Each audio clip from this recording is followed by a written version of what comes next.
Well, back guys to Fog Entertainment, and today we're going to talk about Power Book 2 Season 4 Episode 10, the series finale, and how it was just a bland, boring finale that didn't really do anything for me. Because, I mean, you look at it, right, and when I say rushed, you know why I say it's rushed? Because, look at it, you know, in the finale, Don Carter gets free, then he gets caught again. Oh, Nico Bellic. And then it's like, alright, what about Nico? And then Don Carter goes to jail, and we don't even see any follow-up of it. Like, he just gets took away by Nico, and that's it. There's like, I mean, there's no ending montage of the series with Detective Don Carter in jail. This big, fearsome detective, dirty cop, man, owns every gangster in the state of New York. You know what I mean? Like, there's just nothing to it. I touched on it in the review as well. You look at, like, Effie, Braden, Tyreek, the three Tahada children. Not one of them die. Not one of them die, man. I'm actually flabbergasted that not one of the Tahada children died. You know, I mean, I think Drew's the easy choice. You know why? Because you look at the way it ended. Kane's on the run. Diana looks like she's going to stay in New York and become a mini Monet. And then you've got Drew. Oh, I'm going to an art college in Paris. That's just bland. That's boring, man. Nobody gets out the life. Nobody should get out the life. Should die. The only way you get the life is with a bullet. And for whatever reason, man, it's went down that road. And I just think that sucks. Noma getting killed was just very predictable, very boring.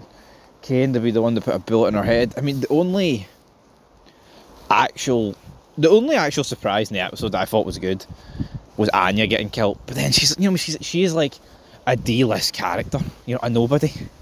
At the end of the day, the only reason that felt big is because of you know, Monet's death. And then it was like, oh, we've got to get away to hit Noma where it hurts. And then, like, Anya dies, and you've got that scene with Noma on the steps, right? But then it's like, is that it? Is that our whack? Like, you've seen a scene after it where basically Noma's family flees, and he's like, "You've got our whole family killed. We are not doing this anymore, Noma. Father should never have let you into this business." Then she calls them all cards, and that's when she makes the deal with the FBI. Call the FBI. I mean, Mecca was an FBI informant. I mean, they're all FBI informants. You know, it's like they tried to make it come full circle, and then like they brought back Rodriguez and, you know, Jenny Sullivan. But what did it really do? You know what I mean? Like, what did bringing back Rodriguez and Jenny Sullivan really do? I mean, it did nothing, man. In the grand scheme of things, personally, I thought it was very, very bland and very mediocre.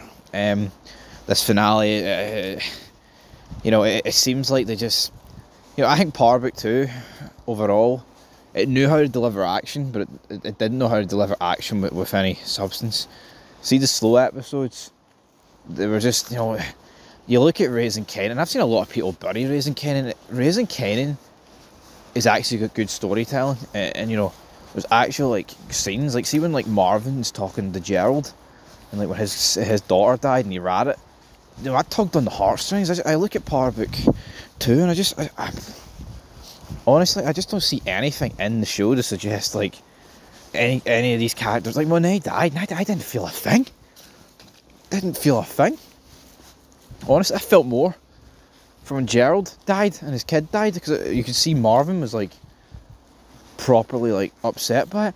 I don't know, I think it just sucked. And then what else? I mean, it was like an hour-long episode and for nothing. Season 4 just felt like a big clusterfuck, if I'm being perfect. Like, how many times, like, going into it was like, oh, Braden and Tyreek are going against the Tahadas and Noma. How many times did they all switch sides? You know what I mean? Oh, then it turned into Drew and Diana against Kane and Monet.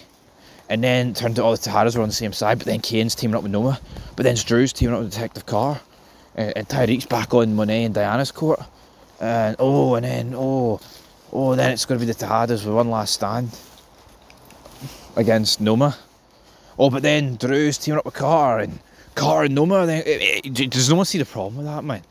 You know, see, when you look at good TV shows, see those like big turns where people align, you might only get like one or two of them a season. Like, see in Power Book, man, this second one, Ghost, it was like every half an episode, people that they had us would be at each other's necks and they'd be cuddling each other in bed.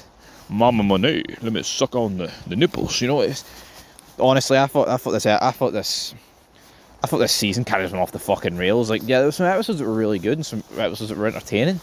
You know, shocking moments. Like I said, I didn't expect Anya to die. I was kind of shocked that Diana got the baby beaten out of her. But overall, man, I don't know. It's like they kind of just fucking lost the plot. And as I touched on in the review, it's like, if Power Book 2 didn't happen, would we be worse off in the Power universe? Like, look what happened in Power Book 2. I mean, apart from like Sax's death, and then like the whole thing with Tasha. Oh, big deal. Oh, you're free for Whitsick, Tasha. There was nothing stopping her from leaving Whitsick. She squashed the beef with Tommy a season ago. And then that whole thing with Tommy. Oh, just look at the amount of stuff that Tyreek and Tasha have both separately done to Tommy. With family. I fucking dead on, man. Dead on. Anyway, guys, leave your thoughts down below. That's where Big Stevie Cool siding out here on Fog Entertainment. I thought it sucked, to say the least. Till next time. Peace.